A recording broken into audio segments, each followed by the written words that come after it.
Karamihan sa mga taong tumatawid sa ibang mundo ay nakakakuha ng maalamat na espada, isang nakatagong lahi ng dugo, o isang sistemang nagbibigay sa kanila ng walang katapusang mana. Nakakuha ako ng baka. Hindi isang ginintuang baka. Hindi isang bakang nagbubuga ng apoy. Isa lamang nag-iisang bakang gatas na manipis at maalikabok na parang isang pagbahing lang at atakehin sa puso. Ako si Kang Duyon. Nakatayo ako sa gitna ng lungsod ng patay na alikabok, at mayroon akong eksaktong 3 minuto bago ako at ang hayop na ito ay durugin ng 2,000 nagugutom na tao hanggang sa maging pulang mansa sa bangketa. Hindi parang hangin ang hangin dito. Parang mainit na buhangin at pulbos na buto. Walang ni isang patak ng ulan sa loob ng 3 taon. Ang mga bukirin sa labas ng mga pader ay basag na para bang nabasag na salamin. Ang mga puno ay mga kalansay na pumuti at puti, hinubaran ng mga taong desperado ng kumain ng kahoy. Kumikislap ang aking paningin sa isang asul na screen. Malamig, profesional, at mas mukhang spreadsheet mula sa isang bangungot kaysa sa isang menu ng laro. Sistema, Living Chain Protocol 1.0 na activate, kasalukuyang lokasyon, lungsod ng patay na alikabok, guho, index ng kaligtasan ng lungsod, 2.1%, kalagayan ng terminal, populasyon, 2,103, 74% malnourished, 45% critical. Pangunahing ari-arian, isara karaniwang bakang gatas, katayuan, lubhang na ubos, kalusugan ng baka, 34%, gutom, 88%, produksyon ng gatas, 0 lay. Layunin, magtatag ng isang closed loop. Kung mamatay ang baka, ang survival index ay aabot sa 0% sa loob ng 48 oras. Patayin mo iyan. Hiwain mo na ang lalamunan niya ngayon na, sigaw ng isang lalaki mula sa harap ng karamihan. Ang kanyang balat ay nakaunat ng mahigpit hanggang sa kanyang mga pisngi na ang kanyang mukha ay parang bungo na nakabalot sa dilaw na pergamino. May hawak siyang kalawang na kutsilyo sa kusina. Sa likuran niya, dose-dosenang iba pa ang unti-unting sumusulong, na lalaki ang mga mata at namumula. Hindi sila nakatingin sa akin. Nakatingin sila sa liig ng baka. Para sa kanila, hindi ito isang buhay na nilalang. Isa itong himala na gawa sa karne ng baka. Umalis ka, bata, umbon ng isang mabigat na boses. Si Kapitan Hargas iyon. Siya ang pinuno ng bantay ng lungsod, o kung ano paman ang natitira.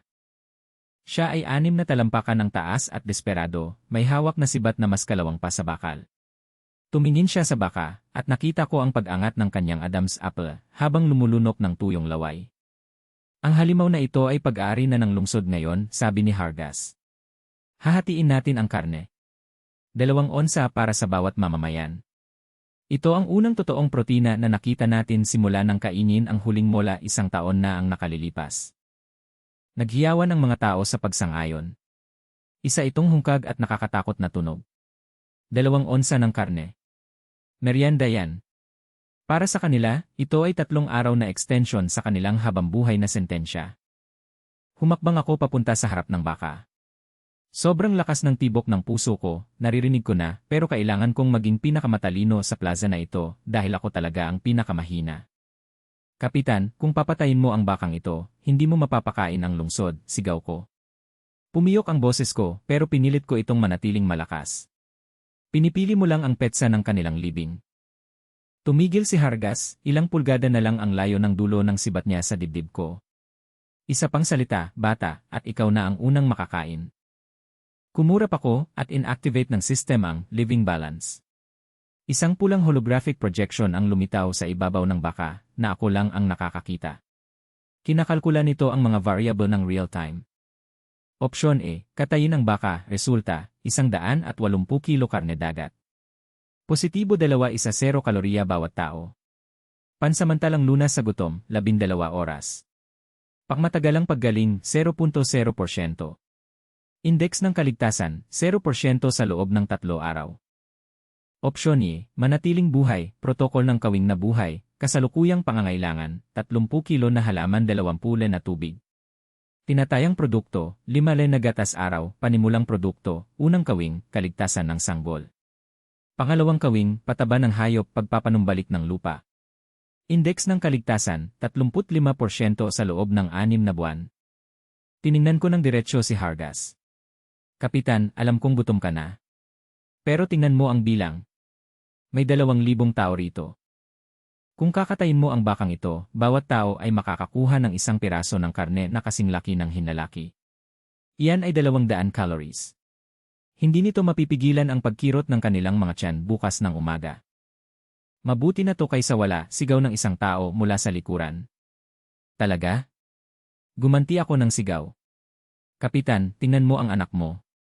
Itinuro ko ang isang maliit na batang babae na nakaupo sa lupa malapit sa gate ng lungsod, nakasandal sa isang gumuguhong pader.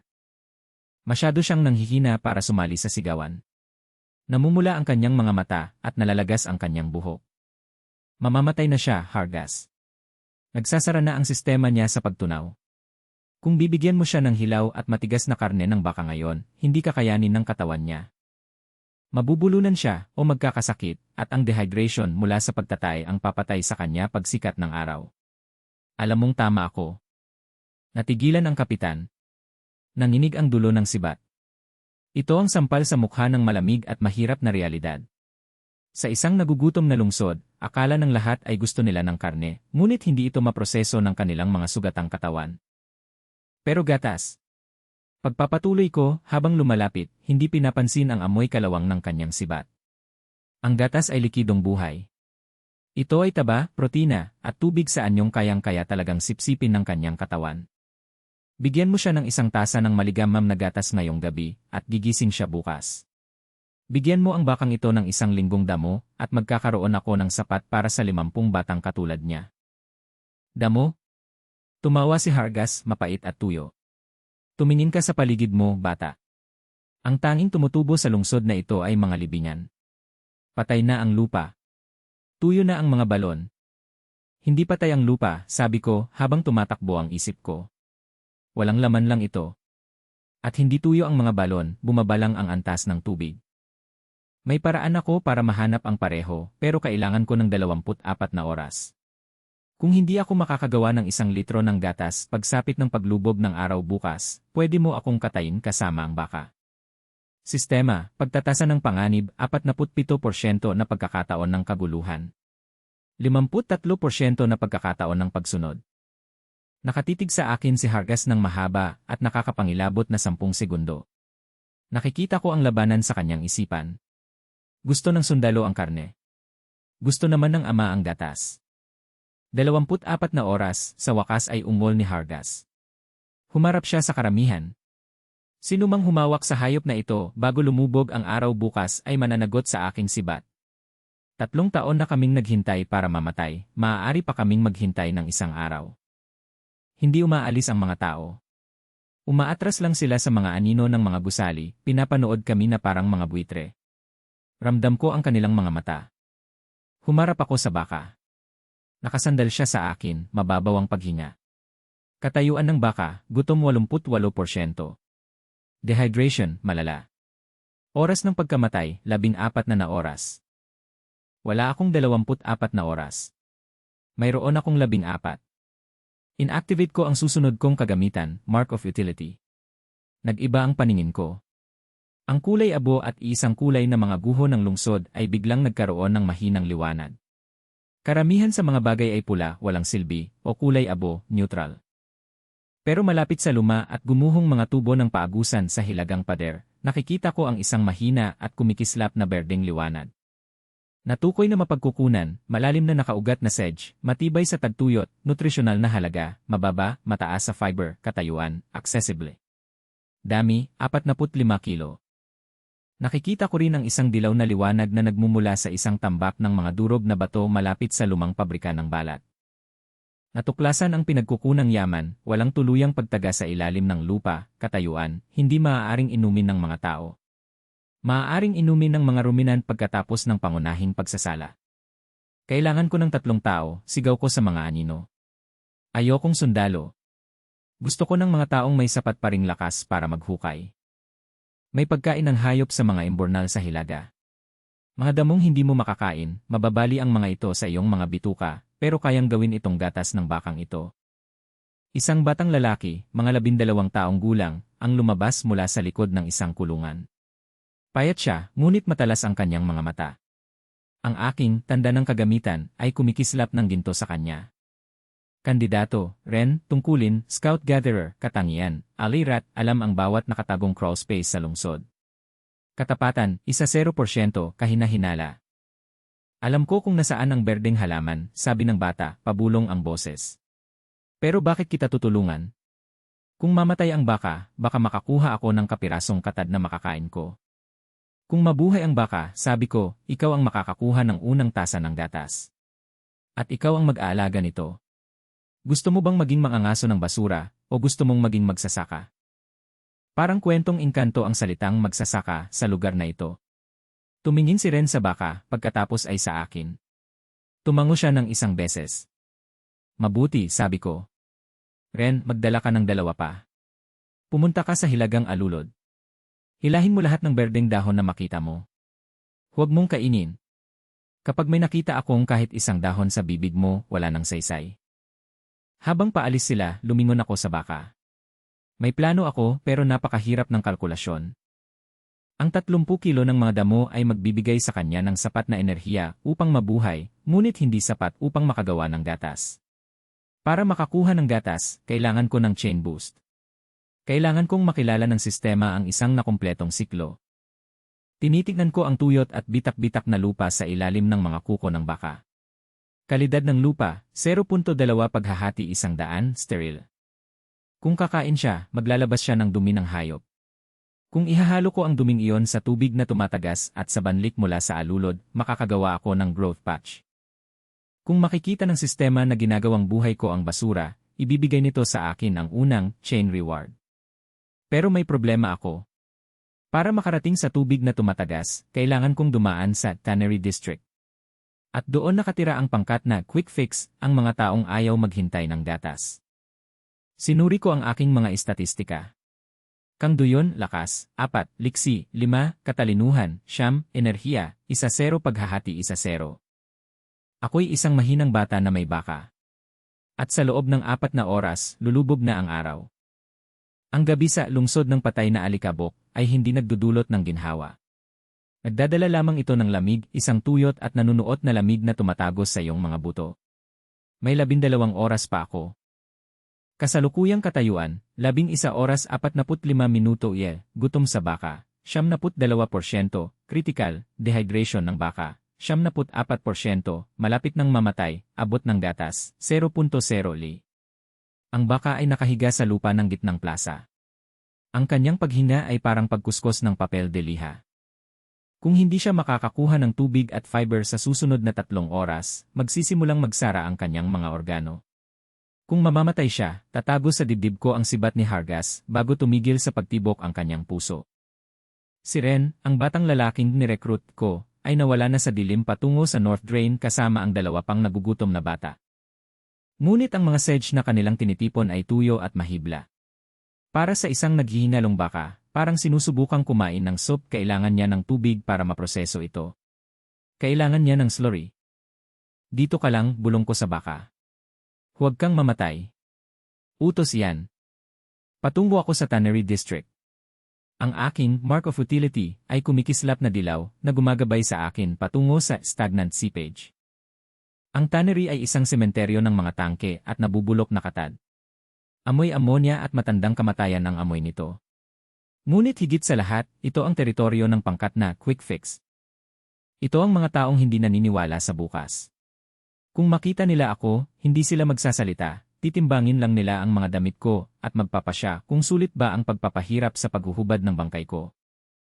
Nakayuko ako sa likod ng gumuhong pader na ladrilyo.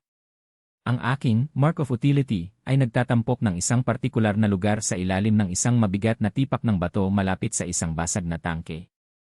Natukoy na mapagkukunan, malalim na pagtagas ng aquifer, katayuan, 15 na mapupuntahan sa pamamagitan ng sifon. Paalala, mataas ang nilalaman ng mineral, ligtas lamang para sa mga ruminant. Mayroon akong nakitang hungkag na tambo sa plaza at isang basag na palayok na luwad. Kailangan ko lang makarating sa tipak na yon. Biglang gumalaw ang isang anino. Aba. Kung hindi yung batang baka. Nanigas ako. 3 lalaki ang lumabas mula sa mga guho ng isang drying shed. Hindi sila kasing payat ng iba. Mukha silang mamantika, parang may natagpuan silang sikretong bagay na hindi nila ibinahagi. Ang nasa gitna ay may hawak na mabigat na bakal. Ito ay si Verde Jax, ang lalaking namamahala sa mga katayan ng lungsod bago wala nang natitirang papatayin. Huli ka na, bata, sabi ni Jax, sabay tapik sa bakal na bara sa kanyang palad. Hihintayin sana naming mainip si Hargas, pero naiinip na ang aming mga sikmura. Nasaan ang hayop? Taktikal na pagtatasa, Jax, level isa thug, lakas, 12, liksi, 7, katalinuhan, 4, aking lakas, 4, probabilidad ng panalo sa direktang labanan, 0.01%. Hindi ko siya kayang labanan. Hindi ko siya kayang takbuhan. Kailangan kong gamitin ang kapaligiran. Tiningnan ko ang tangke sa tabi niya. Nakatagilid ito sa 45 degree na anggulo na may suportang kahoy na nabubulok.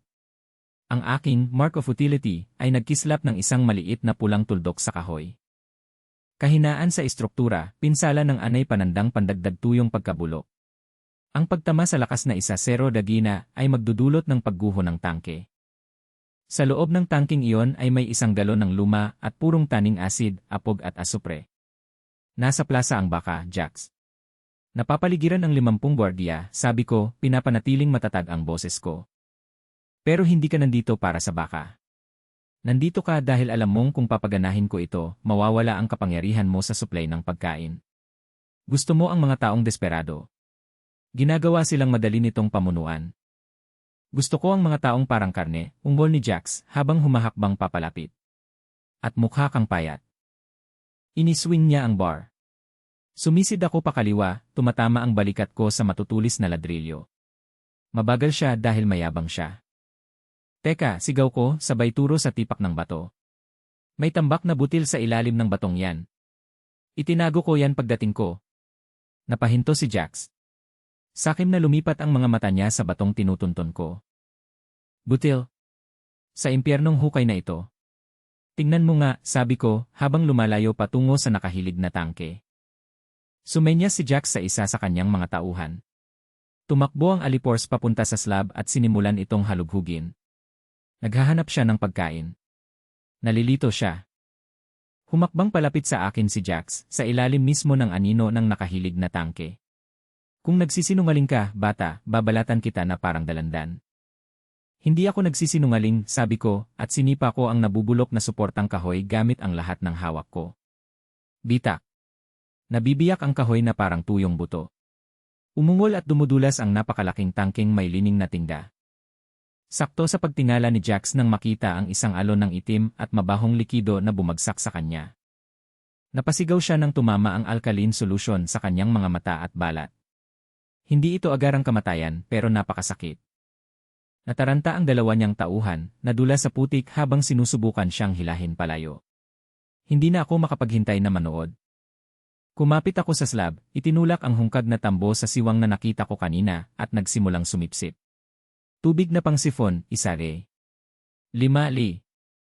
1-0 le. Enerhiyang nakonsumo, 4. Natitirang enerhiya, 6. Pinuno ko ang aking palayok at tumakbo. Nasusunog ang aking mga baga at parang tingga ang aking mga binti. Naririnig ko ang mahinang ungol ni Jax sa likuran ko pero patahimik na sila. Nakagawa na ako ng panghabang buhay na kaaway pero nasecure ko na ang pinakamahalagang yaman sa lungsod. Nakabalik ako sa plaza ng saktong-saktong tumama ang unang bahid ng kulay abong liwanag sa abot tanaw. Naroon si Ren, dumudugo ang mga kamay at puno ng tuyong berdeng damo ang kanyang damit. Nakuha ko na, sabi ni Ren. Ang tigas nito. Hindi ito kayang hawakan ng baka. Gagawin niya kung ihahanda natin, sabi ko. Ibinuhos ko ang tubig na tumatagas sa isang labangan na bato. Kumuha ako ng sedge at sinimulan itong durugin gamit ang isang mabigat na bato. Hinahalo ito sa tubig para makagawa ng berde at mamasamasang nilaga. Pagkatapos, ginawa ko ang isang bagay na nagpaungol sa lahat ng nasa dilim sa pagkasuklam. Inabot ko ang aking kamay sa ilalim ng baka at kumuha ng isang dakot ng kanyang tuyo at madurog na dumi mula sa nakaraang araw. Anong ginagawa mo, singhal ni Ren? Kadiri yan. Nakakainis yan, sabi ko. Ang living chain protocol ay nangangailangan ng isang siklo. Hinahalo ko ang kaunting na prosesong dumi ng hayop, mayaman sa mga partikular na bakterya, pabalik sa tubig at dinudurog. Isa itong sinaunang paraan para pasiglahin ang kanyang rumen, ang unang tiyan. Hindi ko lang siya pinapakain, binubuhay ko rin ang kanyang sistema ng pagtunaw. Sistema, biomass na nilikha, mababang grado, nutrisyonal na halaga, 15%, pinahusay ng slurry, natukoy na aksyon ng kadena, siklo ng basura papunta sa mapagkukunan. Itinapat ko ang minasa sa ilong ng baka. Inamoy niya ito. Nanginig ang kanyang mga tainga. Dahan-dahan, sinimulan niyang dilaan ng tubig, pagkatapos ay sinimulan niyang nguyain. Langot-ngot. Hagop. Langot-ngot. Gutom sa baka, 72%, 85%, dehydration ng baka, 74%, 70%, sinimulan ang biosynthesis. Sa sumunod na 2 oras, nakaupo kami ni Ren sa lupa, pinapakain ang isang naghihingalong hayop habang pinapanood kami ng buong lungsod mula sa dilim. Nakikita ko si Hargas na nakatayo sa tabi ng balon, ang kanyang sibat ay sumasalamin sa sumisikat na araw. Tinitignan niya ang kanyang relo. Huling araw, 1 oras na titira, taguan ng gatas, 0.4 lay. 0.7. Tumayo ang baka. Nanginginig at malamya ang galaw nito, ngunit nakahawak ito sa 4 na paa. Ang kanyang suso, na parang tuyot na guwantes, ay nagsisimula ng magpakita ng kahit kaunting tensyon. Ren, sabi ko, pausang boses. Maghanap ka ng malinis na mangkok. Huwag yung may kalawang. Linisin mo iyan gamit ang natitirang tubig. Talaga bang gagawin natin to? Tanong ni Ren na lalaki ang mga mata. Hindi nagsisinungaling ang kalkulasyon, sabi ko. Sinuri ko ang living balance sa huling pagkakataon. Tinatayang output, 1.2 litro, kasalukuyang demand, 2,000 tao. Ito ang pinakadelikadong sandali. Bale wala ang 1 litro ng gatas para sa 2,000 tao. Kung ibibigay ko lang ito sa karamihan, mag-aaway-away sila, matatapon, at pagkatapos ay papatayin pa rin nila ako. Kailangan kong pumili. Isang pagpili na magdudulot sa akin ng kapalit. Kung ibibigay ko ito sa anak ni Hargas, mapapanatag ko ang katapatan ng kapitan, ngunit ang iba pang bahagi ng lungsod ay titingnan ako bilang isang puppet.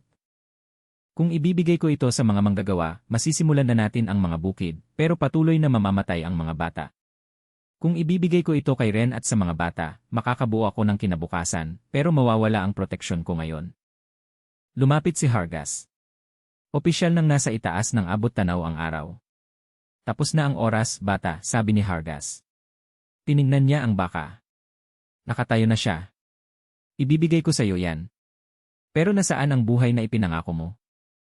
Inabot ko ang ilalim ng baka. Nanginginig ang mga kamay ko, pero hinanap ko ang utong. Hinila ko. Ping! Ping! Squirt! Ang tunog ng gatas na tumatama sa ilalim ng isang mangkok na kahoy ang pinakamalakas na bagay sa lungsod. Isang sama-samang hinal ang umalingaw-ngaw sa plaza. Nagtatayo ang mga tao, papalapit, ang kanilang mga mukha ay namumula sa magkahalong pagkamangha at gutom. Pinuno ko ang mangkok. Makapal ito, madilaw-dilaw at umuusok sa malamig na hangin sa umaga. Gatas na nagawa, 1.2 sistema, na kumpleto ang unang link. Index ng kaligtasan, 2.1%, 2.8%, gantimpala, na unlock ang kasanayan, pagsusuri ng lupa. Tumayo ako, hawak ang mangkok. 2,000 peres ng mga mata ang nakatitig dito. Iniabot ni Hargas ang kamay, nanginginig. Anak ko ni. Bulong niya. Tumingin ako sa mangkok. Pagkatapos ay tumingin ako sa mga tao. Pagkatapos ay tumingin ako sa butcher na si Jax na nakatayo sa gilid ng plaza. Ang kanyang mukha ay namumula at natutuyo dahil sa asido, pinapanood ako ng may purong puot. Hindi para sa anak mo ang gatas na ito, kapitan, malakas kong sabi. Natahimik ang plaza. Nandilim ang mukha ni Hargas. Hinawakan niya ang kanyang sibat. Anong sabi mo? At hindi ito para sa mga manggagawa, patuloy ko. Ibigay mo rito o kukunin ko, sigaw ng isang tao. Itinaas ko ang mangkok. Ang gatas na ito ay isang buto. Kung kakain ka ng isang buto, mayroon kang isang pagkain. Kung itatanim mo ito, mayroon kang aanihin. Kapitan, kung ibibigay ko ito sa iyong anak na babae, mabubuhay pa siya ng isang araw. Ngunit kung gagamitin natin ito ng tama, lahat ng tao rito ay mabubuhay magpakailanman. Paano? Ungol ni Hargas, habang ang dulo ng sibat niya ay tumatama sa lalamunan ko. Isang mangkok lang ng gatas yan, baliw ka. Hindi yan isang mangkok ng gatas, sabi ko, habang iniisip ang susunod na bahagi ng estratehiya. Suhol yan.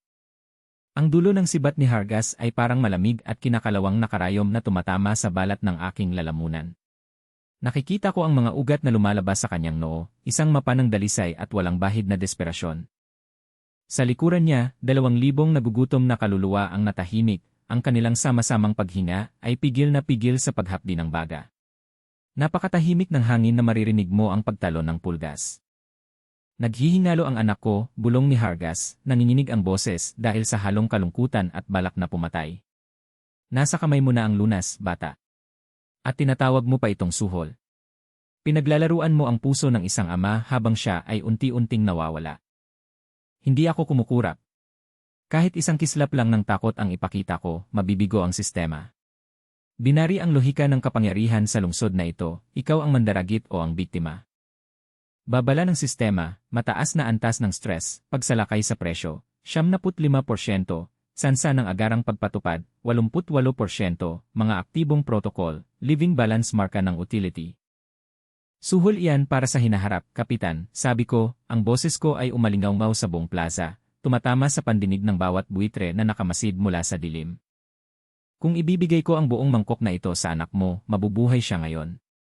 Umiinom siya, natutulog siya, at gigising siya bukas. Pero tingnan mo ang mga tauhan mo. Tingnan mo ang mga pader. Tingnan mo ang Tannery District kung saan kasalukuyang kinasunog ni Jax ang mukha niya at hinahasa ang kanyang cleaver. Kung ibibigay ko sa kanya ang gatas na ito at hindi ko masisiguro ang posisyon ng baka, darating si Jax ngayong gabi.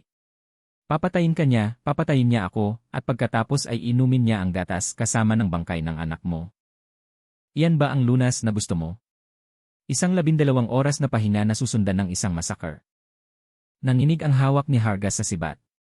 Tinignan niya ang kanyang anak na babae, isang maliit at bunton ng kalansay malapit sa dingding, pagkatapos ay binalik ang tingin sa mangkok ng umuusok at madilaw-dilaw na gatas. Tinatamaan siya ng lohika. Mapait na bagay, pero sa mundong walang kasiguraduhan, kahit 0.1% na tsansa ng kinabukasan ay malaking tulong na. Hindi ako doktor, Kapitan, patuloy ko, hininaan ang boses ko pero pinapanatili itong matigas. Isa akong arkitekto. At kailangan kong magtayo ng kuta. Ren! Humakbang paharap ang batang scout mula sa dilim. Mukhang takot na takot siya, nanginginig ang kanyang mga tuhod, ngunit hawak niya ang walang laman na palayok na luwad na ibinigay ko sa kanya. Hatiin ang 1.2 litro, utos ko. 0.3 litro para kina Ren at sa mga nagtitipon.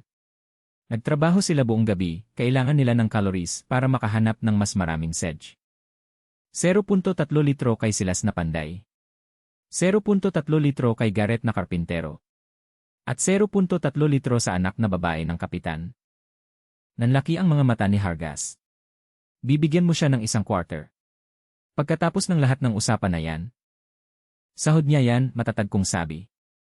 Dahil mula sa sandaling ito, hindi ka lang basta kapitan ng gwardiya. Ikaw ang pinuno ng seguridad para sa First Dairy. Kung mamatay ang baka, mawawala ang sweldo ng iyong anak na babae. Kung manakaw ang baka, magugutom ang iyong anak na babae. May kasunduan ba tayo, o kailangan ko bang maghanap ng kapitan na mas pinahahalagahan ang kinabukasan ng kanyang anak kaysa sa sarili niyang pride? Sistema, matagumpay ang taktikal na kompromiso, agresyon ng Hargas, 75%, 40%, nakuhang nasasakupan, Hargas, kapitan ng gwardiya, katapatan, 15%, kontratista. Dahan-dahan at masakit na ibinaba ni Hargas ang kanyang sibat. Kinuha niya ang maliit na bahagi ng gatas na wala pang isang tasa at naglakad papunta sa kanyang anak na babae. Ang karamihan ay nanood ng may lubos at nakakapigil hininga na katahimikan habang tinutulo niya ang likido sa bibig ng babae. Hindi ito isang himala. Hindi siya tumalon at sumayaw. Ngunit kumikislap ang kanyang mga mata. Lumunok siya. Isang bahagyang kulay ang bumalik sa kanyang makinis na balat. Silas!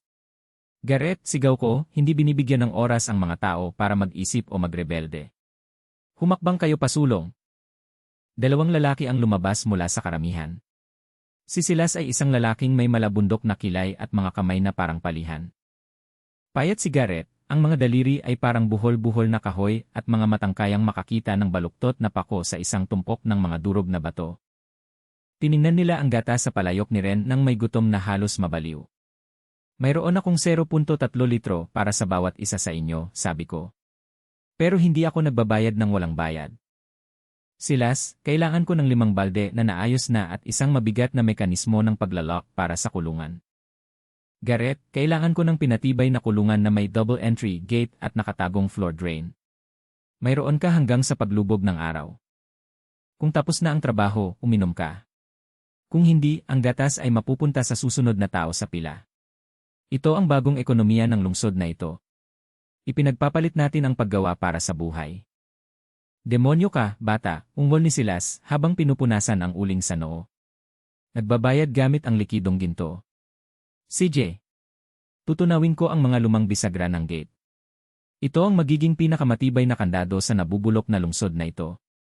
Sistema, sinimulan na ang yugto ng infrastruktura, mga mapagkukunang ginastos, 0.7 lagatas 1 enerhiya, tinatayang paglago, seguridad positibo 40%, imbaka ng tubig positibo 20%. Pagsapit ng tanghali, nagbago na ang anyo ng plaza. Umalinggaw sa mga lansangan ang tunog ng mga martilyo na humahampas sa metal at mga lagari na nagpuputol ng mga nailigtas na kahoy. Ito ay isang ritmikong, mekanikal na pulso na hindi naramdaman ng lungsod ng patay na alikabok sa loob ng maraming taon. Nagmamasid ang mga tao. Nakikita nila ang panday at ang karpintero na nagtatrabaho at alam nila kung bakit. Ang lohika ng buhay na kadena ay nagsisimula ng makahawa sa kanila. Kung sila ay gagana, may pagkakataon na magkaroon ng mapagkukunan. Kung mayroong mapagkukunan, sila ay mabubuhay. Ngunit hindi lahat ay masaya. Manlalait ang bata, sigaw ng isang matinis at malangis na boses mula sa hagdan ng lumang munisipyo. Lumingon ako. Pababa sa hagdan si Elder Thorne. Siya ang espiritual na pinuno ng lungsod, isang lalaking napanatili ang kapangyarihan sa loob ng 3 taon sa pamamagitan ng pagkumbinsi sa lahat na ang tagtuyot ay isang banal na parusa. Nakakagulat na mataba siya para sa isang lalaking nasa isang nagugutom na lungsod, malinis ang kanyang damit at malinis ang kanyang balat. Dinala ng dakilang araw ang tagtuyot upang linisin ang ating mga kasalanan, sigaw ni Thorne habang itinataas ang kanyang mga kamay. At ngayon, ang estrangherong ito ay nagdadala ng isang halimaw sa lupa upang tuksuhin tayo. Ang gatas na iyan ay isang sumpa. Dapat nating isakripisyo ang hayop sa araw para maibalik ang ulan, hindi sambahin ito na parang Diyos. Natigilan ang mga tao. Mabigat ang 3 taon ng propaganda. Nakikita kong maraming lalaki ang umaabot ng mga bato. Sistema, natukoy ang panloob na banta, Elder Thorne, base ng kapangyarihan, manipulasyon sa relihiyon pag-impact ng ration, payong taktikal, mawalan ng kredibilidad ang kanyang banal na otoridad gamit ang pagsusuri ng lupa. Humakbang ako papunta kay Thorne, walang laman ang mga kamay ko. Elder, sabi mo gusto ng araw ng sakripisyo. Sabi mo patay na ang mundo dahil isinumpa tayo. Tama, pang-inis na sabi ni Thorne. Walang tumutubo dahil tinalikuran na ng mga Diyos ang kanilang mga mukha.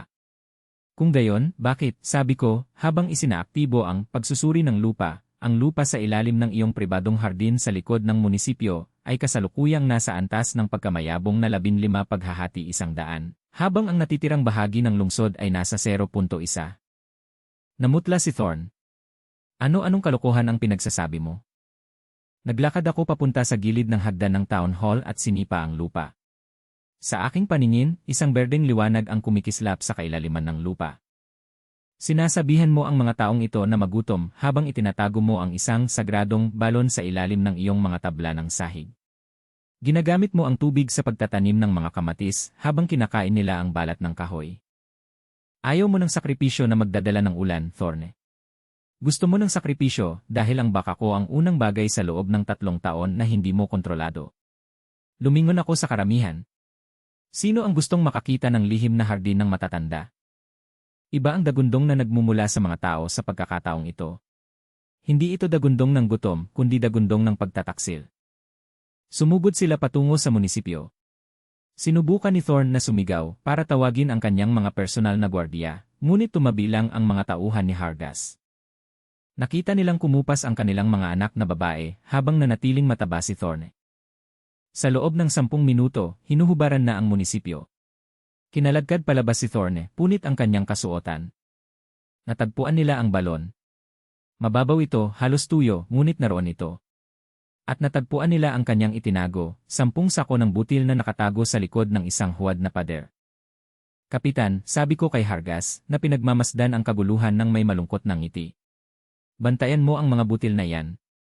Huwag mo munang hayaang kainin nila. Ang mga butil na iyan ang pangalawang kawing sa kadena. Gusto mo bang itanim ito? Tanong ni Hargas, ang kanyang boses ngayon ay napuno ng kakaibang uri ng paggalang. Hindi, sabi ko, habang nakatingin sa baka. Gusto ko itong patubuin. Gagawa tayo ng hydroponic fodder.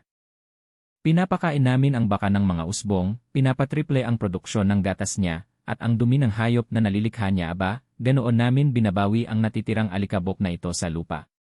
Sistema, natukoy ang potensyal ng closed loop, bagong layunin, gumawa ng unang tambak ng compost, pagsusuri sa mapagkukunan, 1 sako ng butil, may inaamag, 1 mababaw na balon, 50 kilo na pataba ng baka. Ngunit habang nagsisimulang lumubog ang araw, isang bagong anino ang bumabalot sa plaza. Nakatayo si Jack sa dulo ng pangunahing kalye. Hindi siya nag-iisa. Mayroon siyang 20 lalaki mula sa tannery, lahat ay armado ng mga bakal na rehas at mga kutsilyong pangbalat. Ang kanyang mukha ay puno ng mga paltos at bendahe dahil sa asido, ngunit ang kanyang mga mata ay nag-aalab sa malamig at nakapokus na galit. Ang ganda ng bukid mo rito, bata, sigaw ni Jax, paos ang boses. Isang panday, isang karpintero, isang balon, at isang baka. Ikaw ang gumawa ng lahat ng mahirap na trabaho para sa akin. Ngayon, tumabi ka. Darating tayo para sa ating hapunan. Tinitingnan ko ang araw. Dampi na ito sa abot tanaw. Kalusugan ng baka, 45%, lalagyan ng gatas, 0.8 enerhiya, 4 paghahati 1-0. Pagod na ako. Pagod na ang mga nasasakupan ko. At si Jax naman ay parating na para kumuha ng dugo. Kailangan kong ipagtanggol ang bukid gamit lamang ang ilang naayos na balde at isang kandado. Hargas, sabi ko, habang iniisip ang mga taktikal na salik. Kunin mo ang mga lalaki. Hindi natin sila kakalabanin sa kalye. Dinadala natin sila sa labirinto. Hindi naniningil si Jax. Isa siyang magkakatay, hindi isang berserker. Alam niya kung paano paghiwa-hiwalayin ang bangkay ng pira-piraso, at itinuturing niya ang plaza na ito bilang kanyang susunod na katayan. Siya at ang kanyang 20 tauhan ay nagkalat ng pabilog, ang kanilang mga nagbabalat na kutsilyo ay kumikinang sa namamatay na kulay kahel na liwanag ng araw. Bawat isa sa kanila ay veterano ng mga taon ng taggutom, mga lalaking nakaligtas sa pamamagitan ng pagnanakaw mula sa bibig ng mga patay. Hargas, mahina kong sabi. Huwag mo silang harapin sa labas. Masyadong mahina ang mga tauhan mo. Kapag napalibutan sila, matatapos ang lahat sa loob ng 30 segundo. Sistema, sinimulan ang taktikal na pagsusuri, puwersa ng kaaway, 21, armado, mataas na moral gutom, puwersa ng kaibigan, 6, pagod na pagod, katamtamang moral, probabilidad ng panalo, 12%, pangharapang pagsalakay, 64%, asymmetric trap. Anong plano, bata? Ungol ni Hargas, ang kanyang mga buko-buko ay namumuti sa kanyang sibat. Wala tayong sapat na tauhan para harangan ang linya. Hindi tayo pumipigil, sabi ko, habang sumusulyap sa bagong gawang kulungan. May hawak tayong imbudo. Silas. Ang mga balde. Garrett. Ang gate. Tumawa ang magkakatay, basa at kumakalabog ang tunog. Magtatago ka sa likod ng bakod na kahoy, bata. Nakakita na ako ng mas matibay na kulungan sa kulungan ng manok. Sumenyas si Jax at nagsimulang gumalaw ang kanyang mga tauhan. Hindi sila tumatakbo, nagmamasid sila. Alam nilang wala tayong mapupuntahan. Sa likuran namin ay ang munisipyo at sa aming mga gilid ay ang mga gumuhong guho. Ang tanging ligtas na lugar ay ang maliit at pinatibay na kulungan kung saan nanginginig ang baka. Ngayon na, sigaw ko. Si Silas, ang panday, ay hindi dumampot ng sandata. Sa halip, kinuha niya ang 2 sa mabibigat na balde na bakal na kanyang inayos. Pero hindi sila puno ng tubig. Puno sila ng itim at mamantikang putik mula sa ilalim ng mababaw na balon ni Elderthorn, isang halo ng banlik, lumang grasa, at purong dumi ng baka. Ibinuhos ni Silas ang likido sa tanging malinaw na daan patungo sa kulungan ng baka. Slime, nakangising sabi ni Jax habang papasok sa madilim na puddle. Iyan ang depensa mo? Palalayasin mo kami? Humakbang paharap si Jax, pero nang tumama ang bota niya sa putik, nakita kong nanlaki ang mga mata niya. Hindi lang basta madulas. Itinatampok ng aking mark of utility ang kemikal na reaksyon. Ang putik, na hinaluan ng alikabok ng dayap na sisilas na idinagdag mula sa pandayan, ay lumilikha ng isang makinis at medyo caustic na pelikula. Parang natapakan mo ang isang piraso ng salamin na nilagyan ng mantika. Agad na nawalan ng malay ang dalawa sa mga tauhan ni Jax at bumagsak sa lupa. Pero mabilis si Jax. Isinaksak niya ang kanyang baras na bakal sa lupa para patatagin ang sarili. Patayin sila, sigaw ni Jax. Kunin mo ang baka. Iwan mo sa akin ang bata. Sumugod ang mga tulisan. Kailangan nilang bumagal para makalusot sa putik, at doon na kumukuha ng gatas si Garrett, ang karpintero. Sinipa niya ang isang biga ng suporta sa gate na double entry. Ang mabigat na troso ay hindi basta nahuhulog, ito ay umuugoy sa isang pinatibay na pivot na pinanday ni Silas. Bumukas ng malakas ang gate, hindi para pigilan kami sa pagpasok, kundi para mahuli ang unang 5 salarin sa isang makitid at 3 talampakang lapad na lugar para sa pagpatay sa pagitan ng kulungan at ng mga guho. Hargas, ngayon na. Sa mga puwang utos ko. Hindi na kailangang makipaglaban ng sabay-sabay sina Hargas at ang kanyang 5 gwardiya sa 20 lalaki. 5 na lang ang kailangan nilang labanan. At hindi na nila kailangang tumapak sa putik. Ginawa ni Garrett ang kulungan gamit ang mga spearport, mga butas na may butas sa taas ng dibdib. Tulak. Urong. Tulak. Umalinggaw sa plaza ang mga sigaw ng mga nakulong na tulisan. Isa itong patayan. Ang mga tauhan ni Hargas, na dala ng alaala ng kanilang mga nagugutom na anak, ay hindi nagpakita ng awa. Nakahanap ng mga mata, lalamunan at tiyan ang mga sibat. Sistema, mga kaswalti ng kaaway, 5, moral ng kaaway, 85%, 55%, nagamit na yaman, 15 kilo silt sludge 2 sibat, nasira. Umungol sa galit si Jax, sinusubukang umakyat sa bakod na kahoy. Ngunit ang hidden floor drain, Garrett na inilagay ay hindi lamang para sa paglilinis ng dumi ng hayop. Habang inilalagay ni Jax ang kanyang bigat sa itaas na baras, ang lupa sa ilalim ng bakod, na lumuwag dahil sa daluyan ng imbornal, ay bumigay. Hindi nasira ang bakod, nakatagilid ito palabas, na nagtapon kay Jax at 3 pang iba sa isang 4 na talampakang lalim na kanal na puno ng umaapaw na tubig mula sa balon. Nakulong sila sa hukay ng putik at dumi, nahihirapang makaahon habang idinidiin sila ng kahoy ng bakod. Ren! Ang butil, sigaw ko. Lumitaw si Ren at ang iba pang mga bata sa bubong ng kulungan. Hindi sila nagbabato. Itinatapon nila ang inaamag at nababalutan ng alikabok na butil na kinuha natin kay Elder Thorne. Pero ibinabad nila ito sa huling taning acid na sinipsip ko kanina. Tinamaan ng butil ang mga tulisan sa hukay. Natunaw ang asido, ngunit nasusunog nito ang kanilang mga mata at nanunuot sa kanilang balat. Isa itong psikolohikal na sampal sa mukha.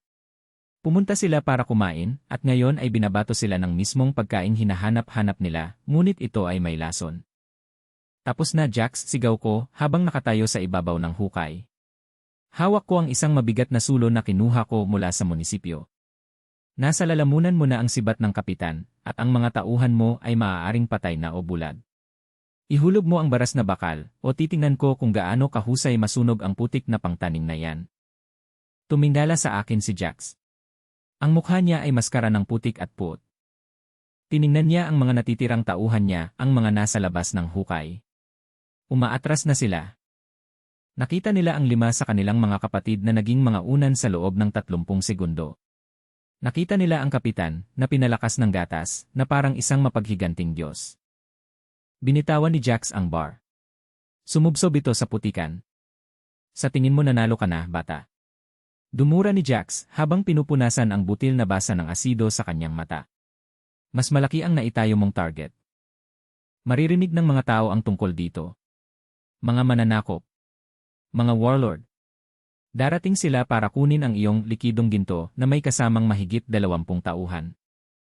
Hayaan mo silang pumunta, sabi ko, malamig at kalkulado ang boses. Pagdating nila rito, wala na akong kahit isang baka. Magkakaroon na ako ng kuta. Mga Hargas, talian niyo sila. Kailangan natin ng mga manggagawa para sa mga compost pit. Hindi ako nagsasayang ng kahit isang kalori, kahit na ang mga nasa kalamnan nila. Sistema, na-neutralize ang pangunahing banta, Butcher Jacks, nahuli, gantimpala. Karanasan sa pamumuno positibo 200, mga nasasakupan na nakuha, 12 ras, mga manggagawa, pinilit, index ng kaligtasan ng lungsod. 2.8%, 5.5%. Habang kinakaladkad palayo ang huling lumalaban, ang plaza ay nabalot ng mabigat at nakakapagod na katahimikan. Nawala na ang araw, napalitan ng malamig at mabituing kalangitan. Sina Silas at Garrett ay nakasubsob sa panulat, ang kanilang mga mukha ay puno ng pawis at dumi. Nagawa natin, bulong ni Ren habang nakatingin sa mangkok ng gatas na sa wakas ay pinayagang inumin ni Silas. Hindi, sabi ko habang tinitingnan ang bintana ng Living Balance. Katatapos lang namin ng pundasyon. Pag-update ng sistema, Chainlink 2, ang siklo ng lupa na activate, mga bagong mapagkukunan, 1-0 sako ng butil 15 bilanggo 1 balon, susunod na layunin, magtatag ng hydroponic fodder station, 3 araw. Naglakad ako papunta sa baka. Ritmo siyang umunguya, walang kamalay-malay sa dugong natapon 10 talampakan ang layo. Inilagay ko ang kamay ko sa tagiliran niya. Mas uminit ang pakiramdam niya. Gumagana na ang biomash. Silas, bukas natin tunawin ang mga bakal na baras ni Jax, sabi ko. Kailangan natin ng mga ulo ng araro. Garrett, simulan na natin ang mga hydroponic rack. Gagamitin namin ang init mula sa mga compost pit para patubuin ang inaamag na butil. Ipapakain namin ang mga usbong sa baka, ang produksyon ng gatas niya ay aabot sa 10 litro, at pagkatapos saka namin sisimulan ang pagpapakain sa iba pang mga bata. At ang mga bilanggo, tanong ni Hargas, habang nakabunot pa rin ang kanyang sibat. Naghuhukay sila, sabi ko. Naghuhukay sila ng mga daluyan ng irigasyon mula sa balon ni Thorne hanggang sa Northfield.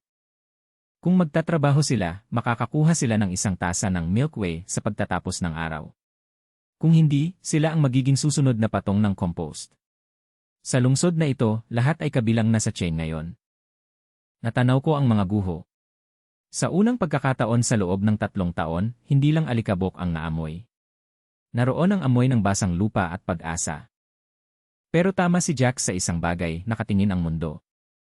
Kasalukuyang katayuan, 1 oras lias, produksyon ng gatas, 0.8 nakalaan para sa rasyon sa umaga, index ng kaligtasan, 5.5%, katayuan ng populasyon, patatag.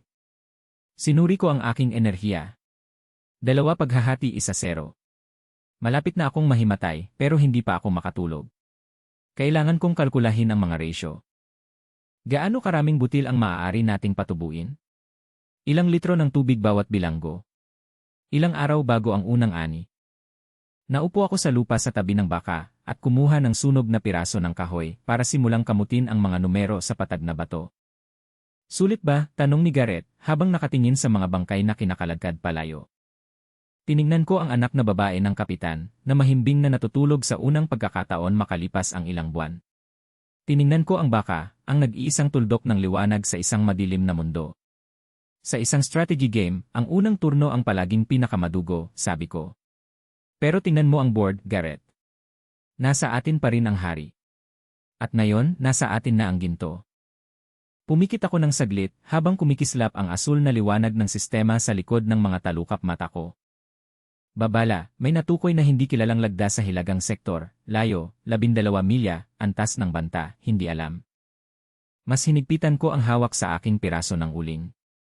Nagsisimula pa lang ang buhay na kadena at sinusubukan na itong basagin ng mundo. Kailangan ko ng mas maraming baka. Kailangan ko ng mas maraming pader. At kailangan ko ng mas maraming gatas. Ren, bulong ko. Gumising ka ng madaling araw. Malalaman natin kung sino pa ang nagmamasid sa atin. 7 araw. Ganoon katagal bago ginawang lugar ng konstruksyon ng buhay ang isang liwasan ng kamatayan. Kung tiningnan mo ang ulungsod ng mga patay na alikabok, 1 linggo na ang nakalipas, nakakita ka ng isang sementeryo. Ngayon, kung tatayo ka sa bubong ng lumang munisipyo, may iba ka pang makikita. Nakakakita ka ng isang sistema. Maliit ito, marupok, at napapalibutan ng 2,000 gutom na mga mata, ngunit gumagana ito.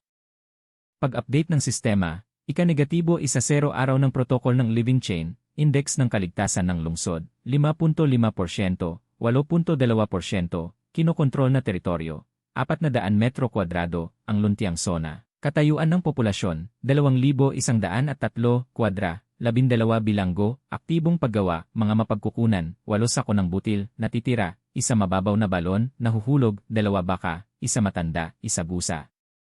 Nakaupo ako sa isang mesang gawa sa mga nailigtas na pinto, nakatitig sa mapa ng plaza. Hindi ako hari at hindi rin ako bayani. Isa akong niluwalhating kapatas na may baka at spreadsheet. Kawawang 4 pa rin ang lakas ko. 5 pa rin ang agility ko. Kahit sinong bantay ni Hargas ay kayang-kaya akong baliin na parang tuyong sanga. Pero hindi nila ginagawa. Dahil ako lang ang nakakaalam kung paano gawing 10 litro ng gatas ang isang dakot ng inaamag na butil. May problema tayo, boss, sabi ni Silas, sabay hampas ng isang kalawang na tubo na bakal sa mesa. Si Silas, ang panday, ay pinagpapawisan sa kanyang damit na may mansa ng uling. 18 oras siyang nagtatrabaho sa pandayan sa isang araw. Pumayat na siya, pero mas matalas na ang mga mata niya ngayon kaysa noong nagugutom siya. May layunin na siya. Umuubo na ang balon, patuloy ni Silas.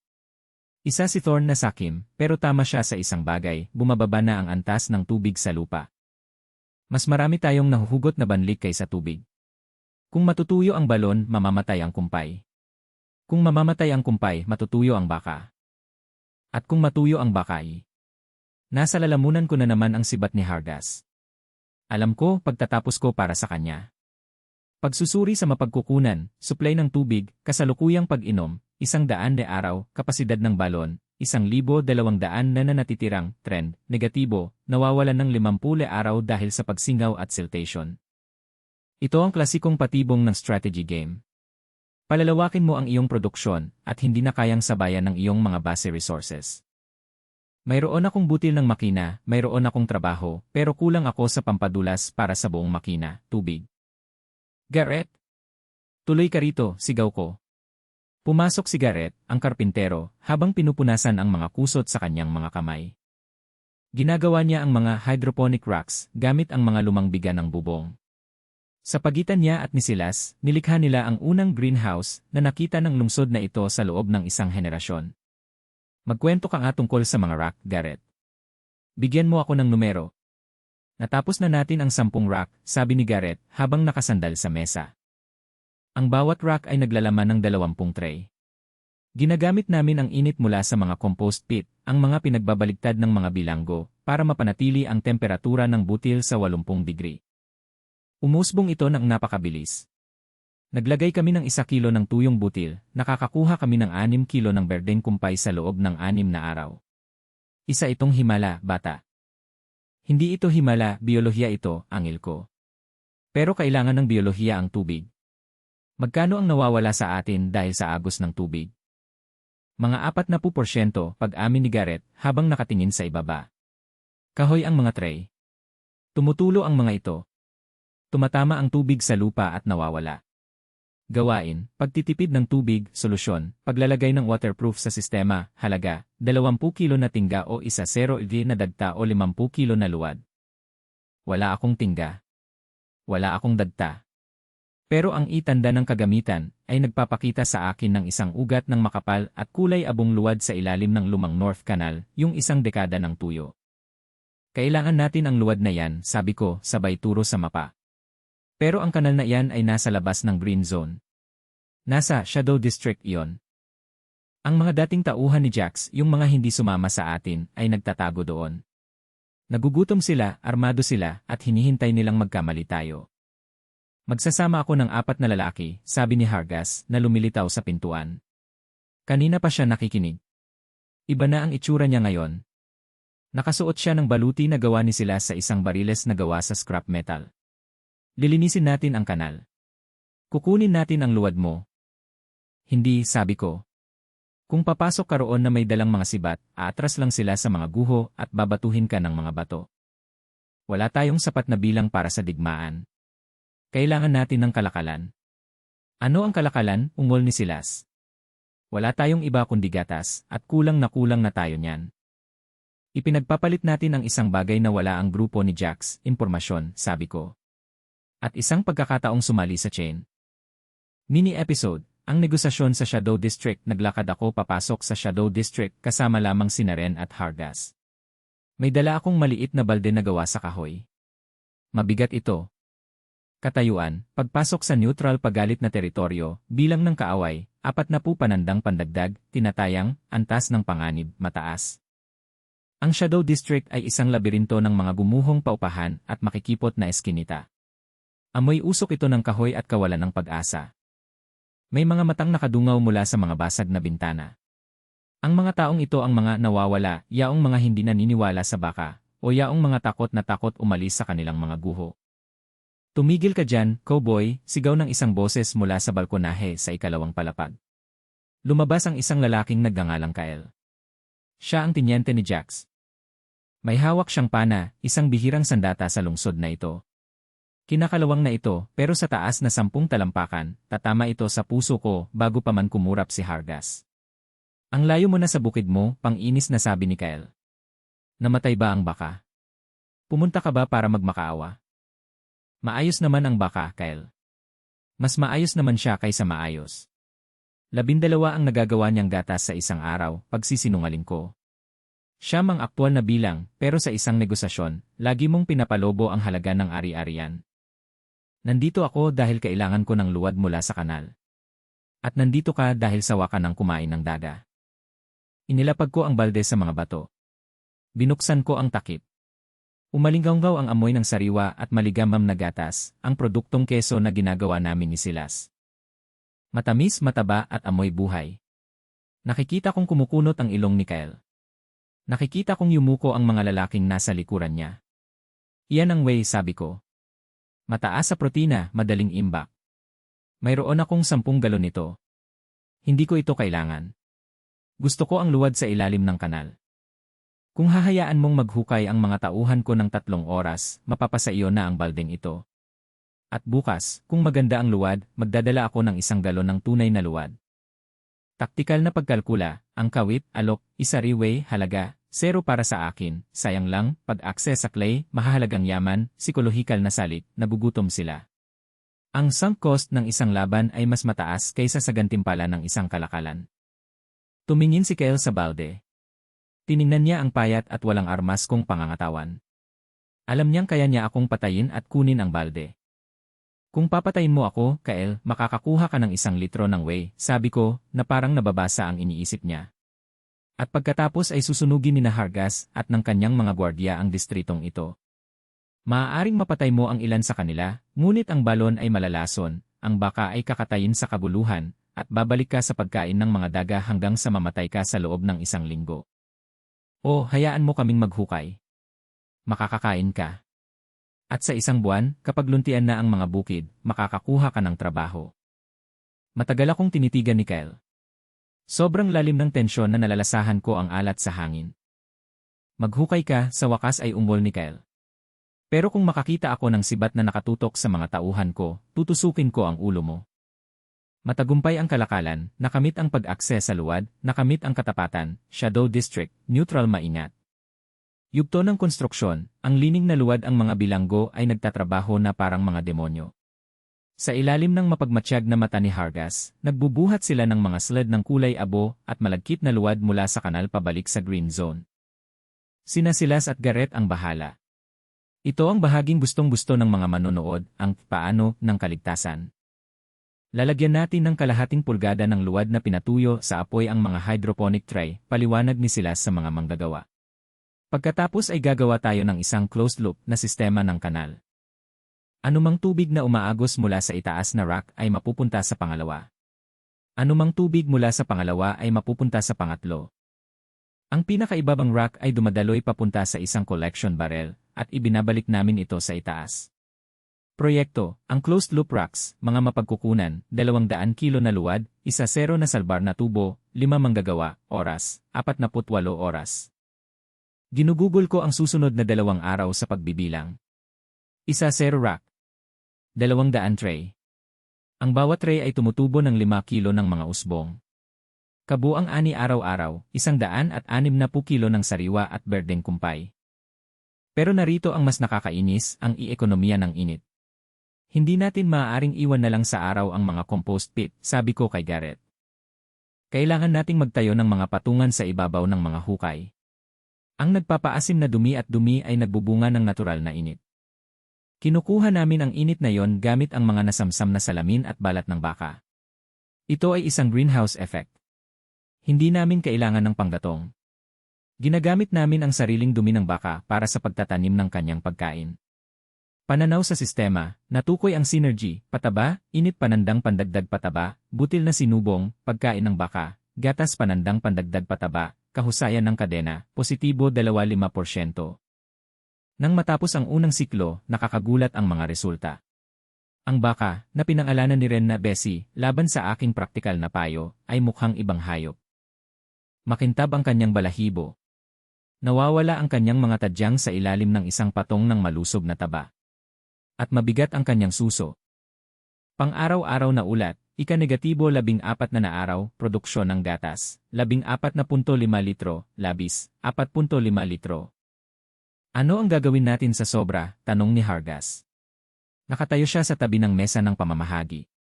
Naroon ang kanyang anak na babae, may hawak na maliit na tasa na gawa sa kahoy. Naglalakad na siya ngayon. Payat pa rin siya, pero nakangiti siya. Hindi namin yan ibinibigay, sabi ko. Ginagamit namin yan para kumuha ng mas maraming bawas. Tiningnan ko ang mga taong nagkukumpulan sa gilid ng green zone. Daan-daan na sila ngayon. Hindi na sila may hawak na kutsilyo. May hawak silang mga kagamitan. Nakita na nila ang mga berdeng usbong. Naamoy na nila ang sariwang gatas. Ren, sabi ko. Pumunta ka sa karamihan. Sabihin mo sa akin na kailangan ko ng 10 soil turners. Kailangan ko ng mga taong handang maghukay ng mga lumang bato sa Northfield at salain ang mga bato mula sa lupa. Ang bayad ay kalahating litro ng gatas kada araw. Yugto ng pagpapalawak, ang hilagang bukirin, gawain, pag-alis ng cobblestone, pagpapahangin ng lupa, gasto sa paggawa, 5 na gatas araw, gantimpala sa hinaharap, 1 akre ng mga pananim na cereal. Paglubog ng araw, mayroon akong pangkat ng 20 manggagawa. Nagtatrabaho sila sa ilalim ng liwanag ng buwan, binubunot ang mga batong nakabalot sa lupa sa loob ng maraming siglo. Ginagawang bago at pinatibay na pader para sa green zone ni Silas ang mga batong iyon. Walang nasasayang. Bawat bato ay parang ladrilyo. Bawat patak ng pawis ay kalori sa hinaharap. Pero habang pinapanood ko ang progreso, tumutunog ang system ping. Babala, living chain protocol, papalapit ang external threat, uri ng lagda, mounted scouts, distansya, 8 milya, 4 na oras. Natigilan ako. Gumalaw na ang 12 milyang lagda mula sa dulo ng huling bahagi. Hindi na sila basta nanonood lang. Pupunta sila para imbestigahan ang anomalya. Hargas, sigaw ko. Kunin ang mga lalaki. Patayin ang mga sulo. Magdidilim na tayo. Ano yan, boss? Paparating na ang kumpanya, sabi ko, habang kinakalkula na ng isip ko ang depensa. At hindi sila pupunta para makipagkalakalan. Tumingin ako sa aming himpilan. Maganda ito, pero isa itong kuta na papel.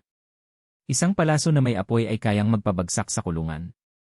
Isang pagsalakay ng 5 kabayo ay kayang basagin ang gate. Mayroon akong 4 na oras para gawing bitag ang isang sakahan. Countdown, 3 oras para makipag-ugnayan, status, red alert, enerhiya, 6 paghahati 1-0. Hargas, tumigil ka sa paglakad. Butas-butas ang suot mo sa lupa, sabi ko, mas kalmado ang boses ko kaysa sa nararamdaman ko. Sa loob-loob ko, parang ibong nagtatalon ang puso ko na tumatama sa hawla ng aking mga tadyang. Boss, may mga kabayo sila, singhan ni Hargas, habang sinusuri ang talim ng kanyang kinakalawang na sibat. Sa lugar na ito, ang kabayo ay isang tangke. Tatakbo sila lampas sa ating mga gate na gawa sa kahoy. Ang mga tauhan ko ay hindi mga kabalyero. Sila ay mga kalansay na may hawak na mga patpat. Kung gayon, hindi natin sila hahayaang tumakbo, sabi ko. Tiningnan ko sina Silas at Garrett. Mayroon tayong 3 oras. Hindi tayo magtatayo ng pader.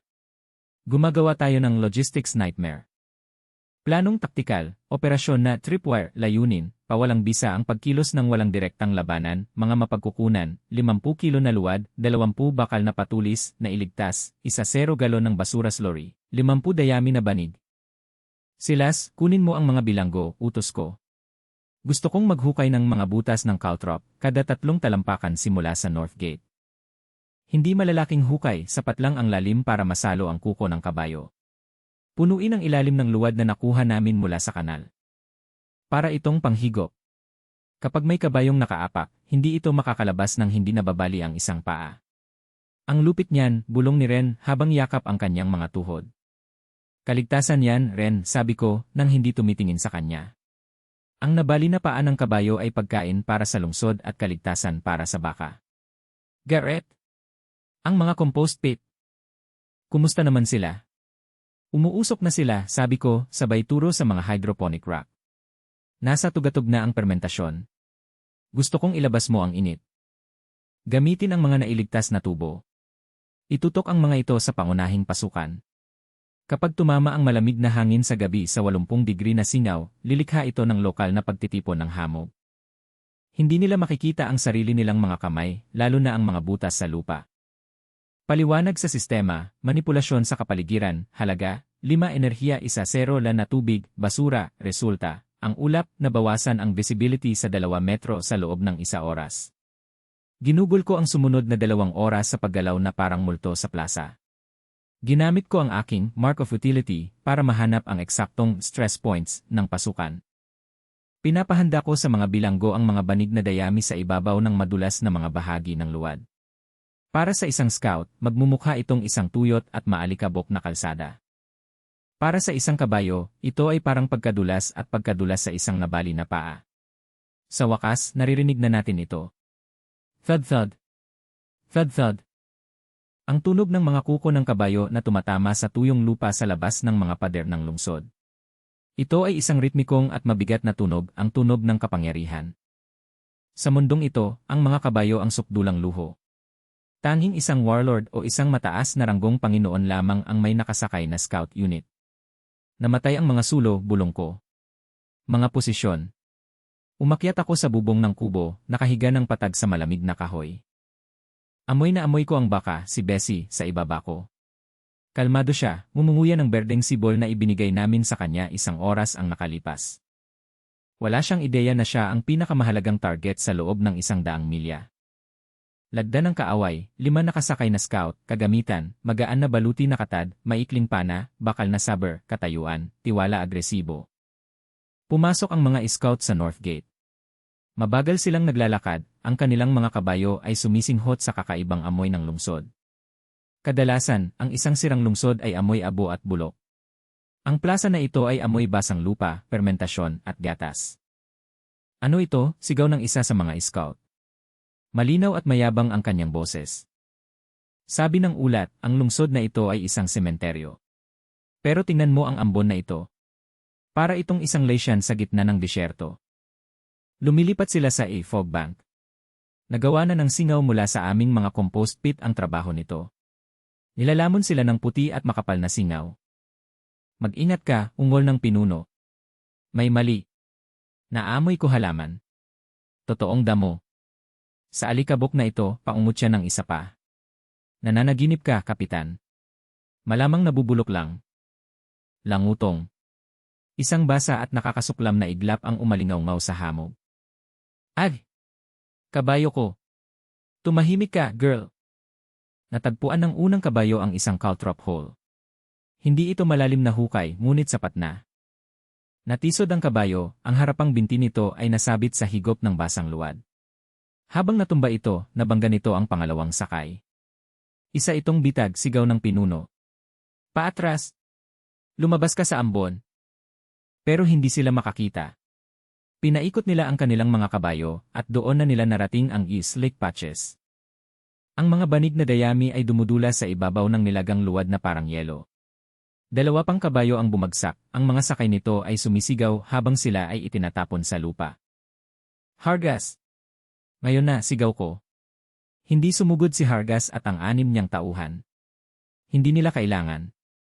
Lumilitaw sila mula sa likod ng mga guho na may dalang mahahabang at nakakawit na mga pamalo, hindi mga sibat. Isabit ang mga syahan, sigaw ni Hargas. Nalilito ang mga scout. Sinusubukan nilang kontrolin ang kanilang mga natatarantang hayop habang hinihila sila mula sa kanilang mga upuan gamit ang mga kawit na bakal. Nagawa ng isang scout na bunutin ang kanyang espada, ngunit naroon si Silas. Hindi niya iwinasiwas ang espada, inihagis niya ang isang mabigat na balde na bakal, ang mga yon din ang kanyang inayos, sa ulo ng lalaki. Klang! Ang scout ay nahuhulog na parang isang sako ng butil. Sa loob ng wala pang 5 minuto, ang mounted unit ay na-neutralize. 3 kabayo ang natumba dahil sa mga pinsala sa binti, kumakabog ang puso ko, pero kinakalkula na ng strategy brain ang ani ng karne at katad. 2 kabayo ang nabihag, nanginginig at nanlalaki ang mga mata. At 5 scout ang naipit sa lupa habang ang mga sibat ni Hargas ay nasa kanilang mga lalamunan. Sistema, tagumpay sa labanan. Walang kaswalti, karanasang nakuha, 500, samsam, 2 ra malusog na kabayo, 5 ra steel saber, 5 ra maikling pana, 20 na tubig, mga kantina, index ng kaligtasan ng lungsod, 8.2%, 12.5%. Bumaba ako mula sa bubong. Nanginginig ang mga binti ko sa sobrang lakas kaya muntik na akong matumba, pero nanatili akong parang bato sa mukha ko. Naglakad ako sa gitna ng hamog patungo sa nabihag na pinuno. Isa siyang binata, mga 25, na may guhit sa kanyang baluti na gawa sa katad na parang sumisikat na araw. Sino ang pinaglilingkuran mo? Tanong ko, umaalinganggaw ang boses ko sa hamog. Dumura ang scout sa lupa. Isa kang patay na tao, magsasaka. Sa tingin mo ba ay mabibitag mo ang mga scout ni Lord Valerius? Kapag hindi tayo bumalik, magpapadala siya ng isang batalyon. Patagin niya ang lungsod na ito at lalagyan ng asin ang lupa. Hindi ako nakipagtalo sa kanya. Sa halip, sinenyasan ko si Ren. Ren, kunin mo ang mangkok. Lumapit si Ren, hawak ang isang mangkok na gawa sa kahoy na puno ng sariwa, malapot, at umuusok na gatas. Kinuha ko ito at inilagay sa ilalim ng ilong ng scout. Nanlamig ang scout. Matagal na siyang hindi nakakakita ng sariwang gatas. Panginoon man o hindi, lahat ng tao sa rehiyong ito ay nagdurusa sa tagtuyot. Nanlaki ang mga mata niya. Tumingin siya sa mangkok, pagkatapos ay sa berdeng mga lalagyan ng kumpay na nakikita sa manipis na ambon, pagkatapos ay bumalik sa akin. Saan ni? Nauutal niyang sabi, nawawala ang kanyang kayabangan. Paano ito nangyari? Walang damo sa loob ng 100 milya. Si Lord Valerius ay naglilingkod sa lumang mundo, sabi ko, malamig ang boses. Ang mundo ng kunin at sunugin. Naglilingkod ako sa bagong mundo. Ang mundo ng bumuo at lumago. Sabihin mo sa akin, Scout. Binibigyan ka ba ng gatas ng iyong Panginoon? Binibigyan ba niya ang kanyang mga kabayo ng mga berdeng usbong sa gitna ng taggutom? Tiningnan ng Scout ang kanyang nabuwal na kabayo, ang hayop na malamang ay matagal na niyang kasama. Tiningnan niya ang mga berdeng usbong na aking ikinalat sa lupa upang pakalmahin ang mga nahuling hayop. Siya binibigyan niya tayo ng tuyong butil. Kalahating rasyon, bulong ng Scout. Kung gayon, lumalaban ka para sa maling panig, sabi ko. Humarap ako kay Hargas. Ilagay mo sila sa silong. Pakainin mo sila ng whey mula sa mga eksperimento sa keso. Huwag mo silang saktan. Sila ang mga bagong diplomat natin. Mga diplomat, unggol ni Hargas. Mga espiya sila, boss. Dapat natin silang isabit sa mga pader para ipakita kay Valerius na seryoso tayo. Hindi, sabi ko, habang naglalakad patungo sa mga hydroponic rack. Ibabalik namin ang isa sa mga yon. Pero hindi kasama ang mensahe ng digmaan. Ibabalik namin siya na may dalang isang bote ng gatas at isang mapapapunta sa aming pamilihan. Pagsusuri sa estratehiya, ika-15 araw. Kinaumagahan pagkatapos ng pag-atake ng mga scout, iba ang pakiramdam sa lungsod. Ang isampal sa mukha ay hindi lamang tumama sa mga scout, tinamaan din nito ang sarili nating mga tao. Nakita nila ang 5 mandirigmang nakasakay na natalo ng isang mahinang baka at kaunting putik. Ang katapatan ng mga manggagawa ay biglang tumaas. Update sa subordinate, Hargas, katapatan, 15%, 45%, naka-unlock na katangian. Tagapangalaga ng kawan, positibo, 0% epektibong labanan malapit sa base. Pero sumisigaw ang utak ng estratehiya. Si Lord Valerius ay isang major threat. Mayroon siyang batalyon. Mayroon siyang 5,000 katao sa ilalim ng kanyang pamumuno. Kawawa pa rin ang 12.5% survival index ko. Boss, tingnan mo ito, sabi ni Silas, sabay turo sa mga nasamsam. Magaganda ang mga steel saber. Mataas na carbon steel. Mas maganda kaysa sa mga kinakalawang na piraso na ginagamit natin. Tunawin mo silang tatlo, sabi ko. Muntik nang mabitawan ni Silas ang martilyo niya. Tunawin ang mga yan? Boss, mga armas yan. Pwede nating armasan ang mga gwardya. Hindi natin kailangan ng 5 espada, Silas. Kailangan natin ng isang dalubhasang kasangkapan, sabi ko. Gusto kong gumawa ka ng isang heavy-duty soil aerator. Isang araro na maraming hibla na gawa sa sariling bakal ni Valerius. Gagamitin natin ang mga nahuling kabayo para hilahin ito. Sasalubungin natin ang Northfield sa loob ng 3 araw sa halip na 3 linggo. Desisyon, paglipat mula militar patungong agrikultura, pagbabago ng mapagkukunan, mga steel saber, high-efficiency plow, inaasahang resulta, 2 akre ng lupang maararo sa ika-20 araw. Baliw ka, bulong ni Silas, ngunit pinapainit na niya ang pandayan. Baliw talaga. Sa susunod na 3 araw, ang base ay puno ng aktibidad. Ang Northfield ay inaararo ng mga nahuling kabayo, na lubos na masayang nagtatrabaho para sa mga berdeng usbong. Ang e-fog system ay isinasama na sa permanenteng defense grid. Ang mga scout ay muling tinuturuan, pinapanood ang mga batang umiinom ng gatas tuwing umaga. Pero binabantayan ko ang abot tanaw. Hindi magtatagal si Lord Valerius. Kailangan ko ng mas malaking panangga. Pumunta ako sa menu ng sistema. Pagsusuri sa mapagkukunan, 20 na sobrang gatas 50 kilo na compost 1 bakal na araro, magagamit na ebolusyon, ang buhay na pader mga kinakailangan, 100 kilo na bone meal, 500 na tubig, isa subordinate na may kaugnayan sa kalikasan. Wala akong bone meal. Pero mayroon akong mga labi ng mga kabayong hindi nakaligtas sa tripwire trap. Nakakapangilabot isipin, pero sa isang strategy game, ang bio-waste ay biofuel lang. Ren, tawag ko. Tumakbo palapit ang bata. Ginugugol niya ang lahat ng oras niya sa baka. Magaling siyang makisama sa mga hayop. Gusto mo bang tulungan ang lungsod na mas mabilis na lumago? Hindi lang ang baka, kundi pati na rin ang mga pader mismo. Tumango si Ren ng may pananabik. Hawakan mo ang lupa, sabi ko, habang pinapagana ang aking huling 2 enerhiya. Ipapakita ko sa iyo ang landas ng nature affinity. Hindi lang tayo basta nagtatayo ng sakahan, Ren. Nagtatayo tayo ng ecosystem na gumaganti. Sistema, pagsasanay sa mga nasasakupang Ren sa biomanagement rate ng tagumpay, 65%. Habang dumadaloy ang asul na liwanag ng sistema sa aking kamay patungo sa lupa, nakakaramdam ako ng panginginig. Hindi mula sa lupa, kundi mula sa hilaga. Babala, natukoy ang lagda na mataas ang enerhiya, uri, personal na bantay ni Lord Valerius, bilang, 50 infantry 10 kabalyerya, 48 oras. Binawi ko ang kamay ko. Ang enerhiya ko ay nasa 0 paghahati 1-0. Nalalabo ang paningin ko. 48 oras, bulong ko sa walang laman na plaza. Sana magustuhan mo ang gatas, Valerius. Dahil yun lang ang tanging bagay na magpapasaya sa'yo. Pagbibilang, 0 oras para makipag-ugnayan, puwersa ng kaaway, 50 infantry, mabibigat na kalasad, 1-0 kabalyerya, mga sibat na bakal, 1 Panginoon, Valerius, puwersa ng kaibigan, 6 na gwardiya, 12 bilanggo, 1 baka, 1 takot na bata, kasalukuyang index ng kaligtasan, 12.5%. Sumilip ang bukang liwayway sa lungsod ng patay na alikabok, ngunit hindi nagdadala ng init ang araw.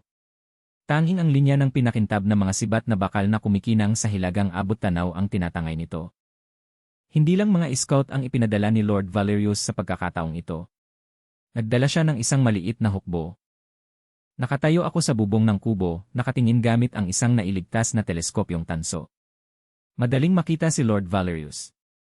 Nakasakay siya sa isang napakalaking itim na kabayong lalaki, nakasuot ng ginintuang baluti na malamang mas mahal pa kaysa sa buong lungsod ko. Sa likuran niya, isang langit-ngit ng kariton ng supply, at 50 propesyonal na sundalo ang nagmamartsa ng perpekto at nakakatakot.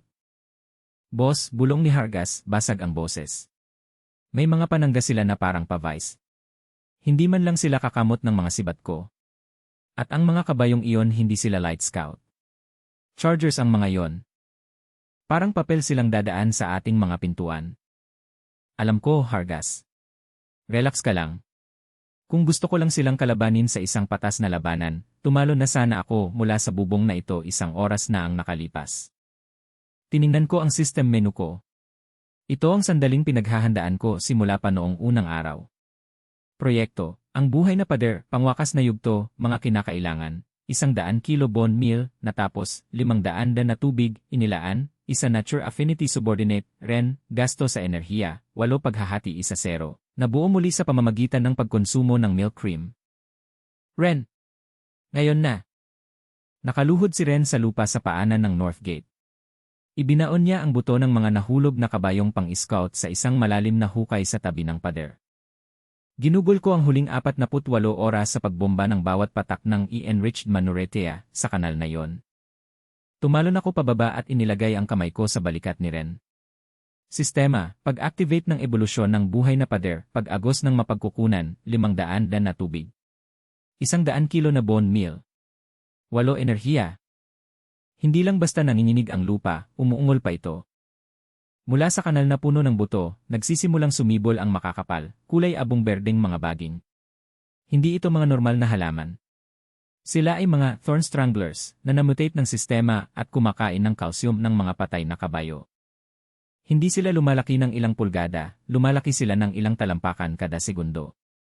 Sa loob ng ilang minuto, ang manipis na gate na gawa sa kahoy ay pinatitibay ng isang 3 talampakang kapal na patong ng tumitibok at matinik na baging. Ang mga tinik ay kasinlaki ng mga punyal na tumutulo ang mabahong at malagkit na katas. Pag-update sa infrastruktura, ang buhay na pader, rating ng depensa, 50, 450, anti-cavalry anti-siege, paalala, nangangailangan ng 20 na tubig araw para mapanatili. Ano-ano yon? Nauutal na sabi ni Hargas, habang umatras habang ang isang baging ay gumagapang patungo sa kanyang sibat. Iyan ang insurance policy natin, sabi ko, habang pinupunasan ang pawis sa mga mata ko. Naubusan na ako ng zero energy. Umiikot ang ulo ko, pero ang hirap. Huminto ang hukbo ni Lord Valerius eksaktong 300 yarda mula sa gate. Aktibo ang mist system na lumilikha ng manipis at puting belo na tumatakip sa ating tunay na bilang. Mag-isang sumusulong si Valerius, may puting bandilang nakatali sa kanyang sibat. Ako si Lord Valerius ng Sungrasp, sigaw niya, ang kanyang boses ay malinaw na dumadaloy sa tuyong hangin. Nakita ko ang iyong himala. Natikman ko ang iyong gatas. Ninakaw ninyo ang aking mga tagamanman at pinatay ang aking mga kabayo. Isuko ninyo ang mahiwagang baka at ang batang namamahala sa mga halaman, at papayagan ko kayong mamuhay bilang aking mga alipin. Basura, at susunugin ko ang lungsod na ito hanggang sa ang mga bato ay maging salamin. Taktikal na pagsusuri, Lord Valerius, lakas, 25, katalinuhan, 15, karisma, 18, katayuan, pragmatiko sakim, probabilidad ng panalo, labanan, 0.5%, probabilidad ng panalo, negosasyon, 45%. Hargas, buksan mo ang maliit na butas sa gate, sabi ko. Lalabas na ako. Nababaliw ka na ba, boss? Puputulin niya ang ulo mo. Gusto niya ang baka, Hargas. Kung patay na ako, hindi niya alam kung paano ito pakainin. Hindi niya alam kung paano magtanim ng kumpay. Isa siyang Panginoon, alam niyang hindi nangingitlog ang patay na gansa. Ako lang ang may hawak ng manual. Lumabas ako sa buhay na pader at nahati ang mga tinik habang itinuturo ito ni Ren. Hindi ako may dalang espada. May dala akong maliit na tray na may pilak na kinuha ko mula sa imbakan ni Elder Thorne. Sa ibabaw nito ay may isang baso ng malamig at mabulang gatas at isang maliit na hiwa ng tinatawag naming dos cheese, isang matigas at maalat na keso na aming ginawa gamit ang init mula sa mga hukay ng compost. Naglakad ako hanggang sa makalapit na ako kay Valerius ng 20 talampakan. Sa malapitan, ang kabayo niya ay nakakatakot. Isang sipa lang ay tatapusin na ang kwentong ito. Lord Valerius, sabi ko, sabay yuko ng mababaw. Ako si Kang Doyon. Wala akong titulo, pero ako lang ang may gumaganang ekonomiya sa desyertong ito. Hindi kayo pumunta rito para magsunog ng lungsod. Pumunta kayo rito dahil 80% ng walang laman ang sarili ninyong mga kamalig. Naparito ka dahil nagsisimula ng magbulungan ang iyong mga tao tungkol sa pag-aalsa. Naparito ka para sa isang solusyon. Tumingin sa akin si Valerius, nanlilisik ang mga mata niya sa likod ng visor niya. Tiningnan niya ang tray na hawak ko. Sa tingin mo ba makakapigil ang isang merienda ng 50 sibat, bata? Sa tingin ko ang pinagmumula ng merienda ang gagawa, sagot ko. Inumin. Tapos pag-uusapan natin ang mga numero. Kung papatayin mo ako, ang buhay na pader ay malalanta sa loob ng 1 oras, at inutusan ko ang aking mga tauhan na katayin ang baka sa oras na makapasok ang iyong impanterya sa tarangkahan. Magkakaroon ka ng isang tambak ng karne para sa isang araw. O, maaari kang makinig sa aking panukala at magkaroon ng linya ng supply para sa isang dekada. Nag-alangan si Valerius. Isa siyang estratehista. Tiningnan niya ang buhay na pader, mga baging nagawa sa buto ng kabayo at mahika. Tiningnan niya ang ambon. Napagtanto niya na kung atake siya, maaaring manalo siya, ngunit masisira niya ang mismong bagay na pinakaasam-asam niya. Inabot niya ang baso at kinuha ito. Ininom niya ito ng sabay-sabay. Nanlaki ang mga mata niya. Hindi ito possible. Masarap pa ito kaysa sa gatas ng mga kawan ng hari. Dahil ang baka ko ay kumakain ng dason, pagsisinungaling ko, tinutukoy ang hydroponic sprouts. At may papakita ko sa iyo kung paano ito gawin. Pero may kapalit ito. Isang kapalit na hindi mo magugustuhan. Ekonomiya ng kasunduan, ang alok na protektorado, kasalukuyang sobrang gatas, 5 araw, pinangailangan ni Valerius, 50 araw, upang patatagin ang kanyang mga piling unit, pinangailangan ni Doyon, 50 sundalo para sa proteksyon, 200 manggagawa para sa konstruksyon. Magsalita ka, ungol ni Valerius, kahit na nakatingin na siya sa keso. Hindi mo makukuha ang lungsod, sabi ko, habang naninindigan. Ikaw ang magiging mamumuhunan nito. Nagbigay kayo ng 50 sundalong impanterya para magbantay sa ating mga pader. Nagbigay kayo ng 200 manggagawa para palawakin ang ating hilagang patlang. Bilang kapalit, babayaran kita ng buwis sa gatas. 10 litro kada araw, simula sa susunod na buwan. At sa loob ng 1 taon, gagawin nating green zone tulad nito ang iyong kapital. At ano ang pumipigil sa akin na kunin na lang ang baka at ang greenhouse ngayon? Ako, sabi ko, sabay turo sa living wall. At ang katotohanan na sa sandaling pumasok ka bilang isang kaaway, masisira ang chain. Ang buhay na pader ay may mga kagamitang pang-ihaw upang magpakawala ng paralitikong spore kung mapipilitan ang gate. Handa nang sunugin ng mga tauhan ko ang mga lalagyan ng kumpay. Papasok ka sa isang sementeryo, Valerius. Iyan ba ang gusto mong iulat sa iyong hari? Na natagpuan mo ang himala ng panahon at ginawa itong abo sa loob ng 10 minuto. Sinimulan ang sampal sa mukha, nakikita ko ang sandaling ang pagmamataas ng Panginoon ay tumama sa katotohanan ng kanyang walang laman na tiyan. Tiningnan niya ang kanyang 50 sundalo, pagod, maalikabok, at gutom. Tiningnan niya ako, mahina, ngunit hawak ang mga susi sa kaharian. Binabanggit mo ang mga buwis at pamumuhunan na parang isang mangangalakal at magsasaka. Ngunit nakakalimutan mo kung sino ang may hawak ng bakal. At nakakalimutan mo kung sino ang may hawak ng calories, tugon ko. Hindi pwedeng kainin ang bakal. Pwedeng kainin ang gatas. Alin ang mas kailangan mo ngayon? Tiningnan ni Valerius ang tray. Tiningnan niya ang lungsod ng patay na alikabok. Nakikita niya ang mga berdeng usbong sa kabila ng pader, ang tanging luntian sa loob ng 100 milya. Ako mismo ang makakakita nitong greenhouse, sabi ni Valerius habang bumababa sa kabayo. Kung nagsisinungaling ka, ipapakain kita sa sarili mong mga baging. Tumakbo po kayo sa loob, Ginoo, sabi ko, sabay turo sa tarangkahan. Pero iwan niyo ang hukbo sa labas. Kinakabahan ang baka ko kapag may mga sibat. Dumaan si Lord Valerius sa buhay na pader. Ang makakapal at matinik na mga baging ay umatras na may basa at garalgal na tunog na nagpapakita ng panloob na plasa. Nakita ko siyang natigilan. Hinawakan niya ang hawakan ng kanyang ginintuang espada, pero hindi niya ito hinugot. Nakatingin siya sa lupa. Kadalasan, ang isang lungsod sa tagtuyot na ito ay parang mangkok ng alikabok.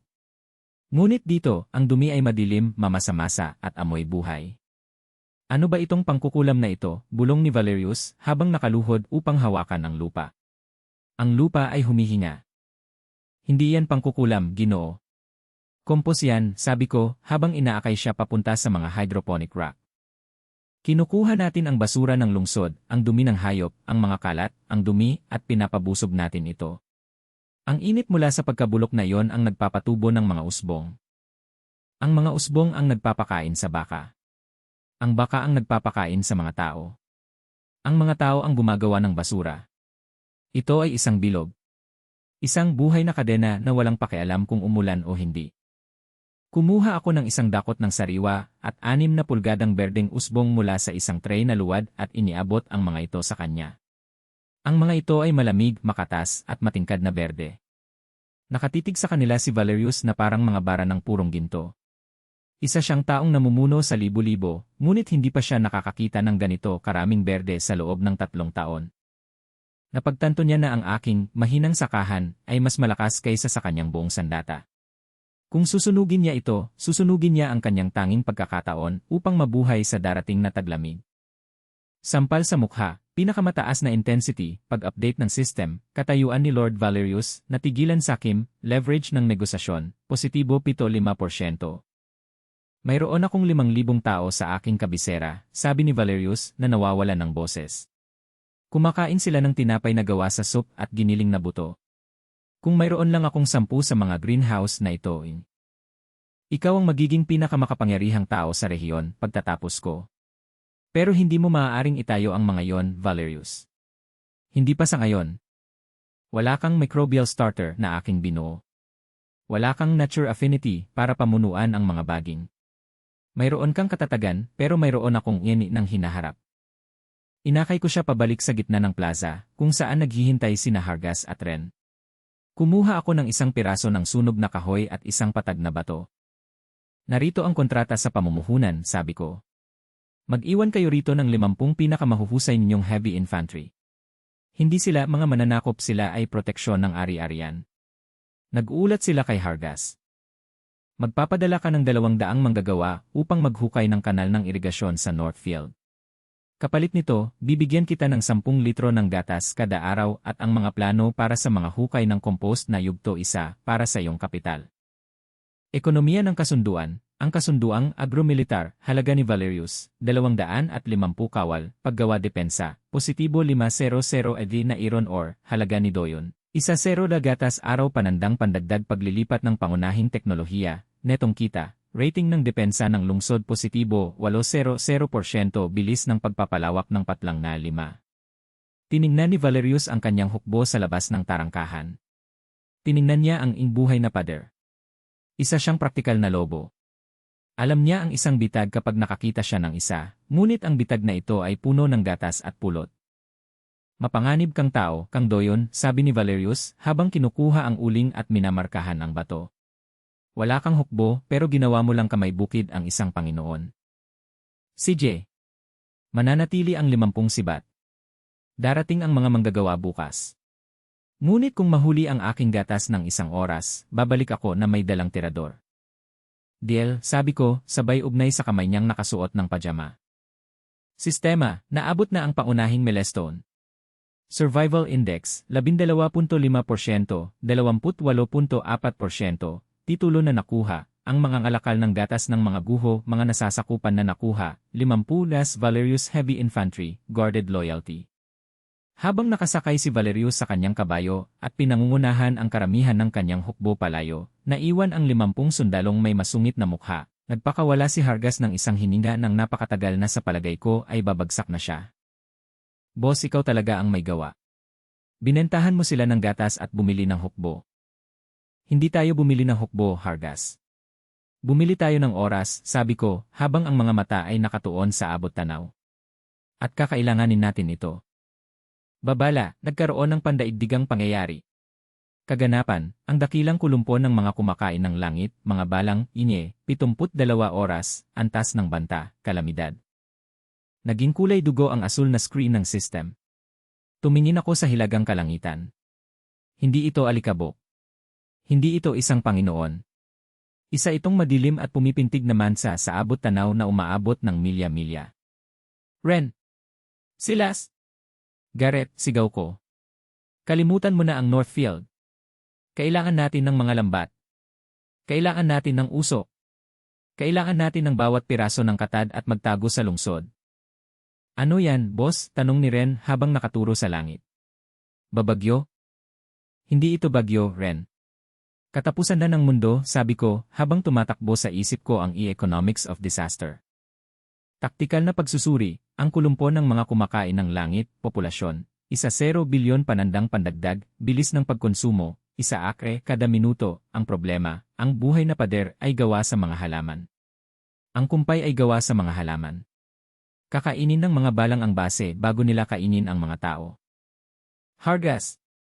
Sabihin mo sa mga bagong sundalo na tumigil na sa pagbabalot ng mga gamit. Hindi na tayo maghuhukay ng mga kanal. Naghuhukay tayo ng mga trenches ng apoy.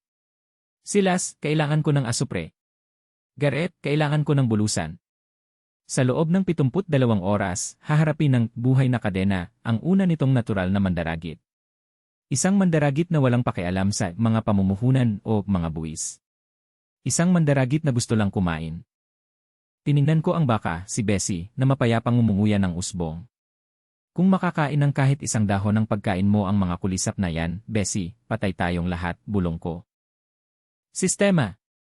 Buksan ang tab na Chemical Defense. Magkano ang gatas para magtimpla ng 1 galon ng biopoison? Sistema, na-unlock ang biopoison recipe, halaga, 50 gatas 1 AV fermented manure 20 enerhiya. Mayroon akong 3 araw para gumawa ng 50 litro ng gatas, sabi ko, sabay lingon kay Silas. Silas, i-overclock natin ang baka. Tatluhin natin ang init sa mga compost pit. Kung hindi siya magbubunga, tayo ang magiging unang lungsod sa kasaysayan na matatalo ng isang insekto. Tiningnan ko ang pulang babala sa screen. Survival Index, 28.4%, 5.1%, projected after swarm. Hindi sa ilalim ng aking pangangasiwa, ungol ko. Hindi na tayo basta bukid lang. Isa na tayong kuta. At malapit na nating gawing isang higanting insekto ang lungsod na ito. Sabi nila, kayang samsaman ng isang kuyob ng balang ang isang kagubatan sa loob ng 10 minuto. Ang buong green zone ko ay wala pang kalahating acre. Ikaw na ang bahala sa pagkalkula. Kaganapan, ang kulumpo ng Sky Eater, katayuan, 48 oras na ang epekto, tinatayang pagkalugi, 100% ng mga pananim 100% ng kumpay 100% ng kalusugan ng baka, index ng kaligtasan, 28.4%, 5.1%. Nakatayo ako sa gitna ng mga hydroponic rack, at sa unang pagkakataon, hindi ako tumitingin sa isang spreadsheet. Nakatingin ako sa isang death warrant. Hindi na asul ang abot tanaw sa hilaga, isa na itong pumipintig at malangis na itim. Ang tunog ay isang mahina at nanginginig na ugong na mararamdaman mo sa iyong mga ngipin. Boss, hindi tayo maaaring magtago rito, sabi ni Silas, ang kanyang boses ay natabunan ng ingay ng 50 mabibigat na sundalong impanterya na hinahasa ang kanilang mga kalasad. Hindi sila mga sundalo. Hindi mo maaaring sibatin ang 1 bilyong kulisap. Hindi natin sila sipain, Silas. Pakakainin natin sila, sabi ko, habang iniisip ang natitirang taktikal na landas. Pero una, lalasunin muna natin ang buffet. Ang estratehiya, ang toxic loop, layunin, makagawa ng 50 ng biopoison na gatas, kasalukuyang produksyon ng gatas, 14.5 araw, kontrata, 48 oras. Hargas. Kailangan kong maging isa-isa 0 degrees ang temperatura sa mga compost pit. Ngayon na. Gamitin mo ang uling na kinuha natin sa imbakan ni Elder Thorne. Silas, kailangan kitang gumawa ng flash dryer para sa mga usbong. Aalisin natin ang tubig sa kumpay para makonsentrate ang mga asukal. I-overclocking natin ang baka. Aksyon, pag-overclock kay Bessie, input, high-protein dry sprout mash, panganib, 40% na pagkakataon ng pagbagsak ng baka 60% na pagkakataon ng triple output, gastos, 15 enerhiya, lahat ng natitira. Sa sumunod na 2 araw, ang lungsod ay parang panaginip na puno ng usok at init. Hindi kami natutulog. Pinapakain namin si Bessie kada 2 oras. Ginagamit namin ang E-Nature Affinity mula kay Ren para mapanatiling matatag ang tibok ng kanyang puso habang pinoproseso ng kanyang katawan ang mga sustansya na katumbas ng 1 buwan sa loob ng 48 oras. Namamaga ang kanyang mga suso hanggang sa puntong pumutok. Masakit panoorin, ngunit ito lang ang tanging paraan. Araw 22, pag-update sa mapagkukunan, gatas na nagawa, 52.4 litro, biopoison na ginawa, 60 litro, gatas panandang pandagdag sulfur panandang pandagdag tanning acid panandang pandagdag fermented sap. Garrett. Ang bulusan, sigaw ko nang sa wakas ay dumilim na ang langit pagsapit ng 2:00 ng hapon. Tumama ang mga unang balang sa buhay na pader. Kasing laki sila ng hinlalaki ko na may mga panga na parang maliliit na gunting ang tunog. Snip! Snip! Snip! Ang pader. Naglalaho na, sigaw ni Ren, may luha sa mga mata habang nilalamon ang kanyang mga baging na kalikasan. Hayaan mo silang kumain, sigaw ko. Hargas, buhayin mo ang mist? Hindi kami gumagamit ng tubig sa pagkakataong ito. Ginagamit namin ang biopoison. Binobomba ni na Silas at ng kanyang mga tauhan ang bulusan gamit ang lahat ng mayroon sila. Ang pinaasim na dagta at gatas na may lason ay nasusunog dahil sa init ng mga hukay ng compost. Isang makapal at mabangong puting hamog ang bumubuga mula sa mga tubo na bumabalot sa bawat dahon, bawat baging, at bawat usbong ng isang mikroskopikong patong ng kamatayan ng gatas. Taktikal na interaksyon, ang matamis na pain, lohika ng balang, naakit sa mataas na proteinang asukal sa gatas, resulta, pinabilis na pagkonsumo ng nalason na tissue. Hindi lang kinakain ng kuyog ang pader, nababaliw sila rito. Hindi nila pinapansin ang mga tao. Hindi nila pinapansin ang mga gusali. Nakasalansan sila sa buhay na pader sa isang karpet ng mga nanginginig na pakpak na 6 na pulgada ang lalim. At pagkatapos nagsisimula silang mamatay. Hindi ito isang mabilis na pagkamatay. Ang tanning acid at sulfur ay tumutugon sa mga protina ng gatas upang patigasin ang kanilang mga chitinous na balat mula sa loob palabas. Nagyelo sila sa kanilang kinatatayuan. Bumabagsak sila na parang malakas at malutong na ulan. Kalabog. Kalabog. Kalabog. Sa loob ng 3 oras, ang mundo ay walang iba kundi ang tunog ng mga naghihinalong kulisap na tumatama sa mga bato. Nakasiksik ako sa kubo, nakaakbay kay Bessie, nagdarasal na sana'y manatili ang mga selyo sa mga pinto. Babala, bumababa ang antas ng oksiheno, babala, tumataas ang temperatura. Nang sa wakas ay humupa na ang ugong at sumilip na ang araw sa manipis na itim na ulap, itinulak ko ang pinto. Nabaon ang plaza. May 2 talampakang lalim na patong ng mga patay na balang na bumabalot sa lahat. Wala na ang buhay na pader hanggang buto na. Ang hilagang patlang ay isang tiwangwang na lupang kulay abo. Pero buo ang greenhouse. Ligtas ang kulungan. At buhay si Bessie. Sistema, nakaligtas sa kalamidad.